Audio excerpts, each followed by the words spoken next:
રામનવમી દરમિયાન અનિચ્છનીય બનાવ ન બને તે માટે ભિલાડ પોલીસ દ્વારા ફ્લેગ માર્ચ યોજાયું।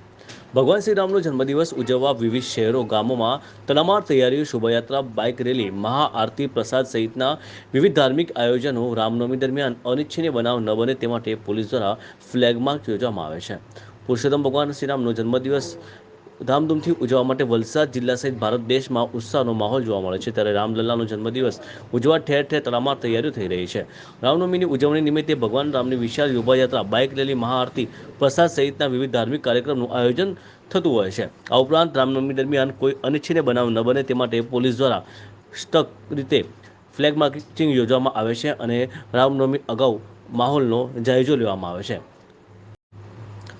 આગામી તારીખ 17/4/2024ને બુધવારના રોજ મર્યાદા પુરુષોત્તમ ભગવાન શ્રીરામના જન્મદિવસના રામનવમી નિમિત્તે હિન્દુ સેવા સમાજ ગ્રુપ દ્વારા ભિલાડમાં બપોરે 2 વાગ્યાથી ભવ્ય શોભાયાત્રા નીકળશે અને શોભાયાત્રા ભિલાડ પ્લાઝાથી નીકળી ભિલાડ સરીગામના મુખ્ય માર્ગ પરથી રાબેતા મુજબ પુણા 3 રસ્તા સુધી પહોંચી સાંજે 7 વાગે પૂર્ણ થશે। શોભાયાત્રામાં જોડાવામાં હિન્દુ સેવા સમાજની યાદીમાં જણાવ્યું છે કે ઉમરગામ વિશ્વ હિન્દુ પરિષદ, ઉમરગામ તાલુકા ગૌરક્ષક ટીમ અને તમામ રામ ભક્તો દ્વારા વર્ષોથી રામનવમીની ઉજવણી કરવામાં આવે છે અને રાબેતા મુજબ આ ઉજવણી કરીને ખૂબ જ શાંતિપૂર્વક આયોજન પૂર્ણ કરવામાં આવે છે। સરીગામ અને ભિલાડના મુસ્લિમ સમાજના અગ્રણીઓ દ્વારા શરબતનું વિતરણ કરી હિન્દુ મુસ્લિમ એકતાનું ઉત્તમ ઉદાહરણ પૂરું પાડવામાં આવે છે।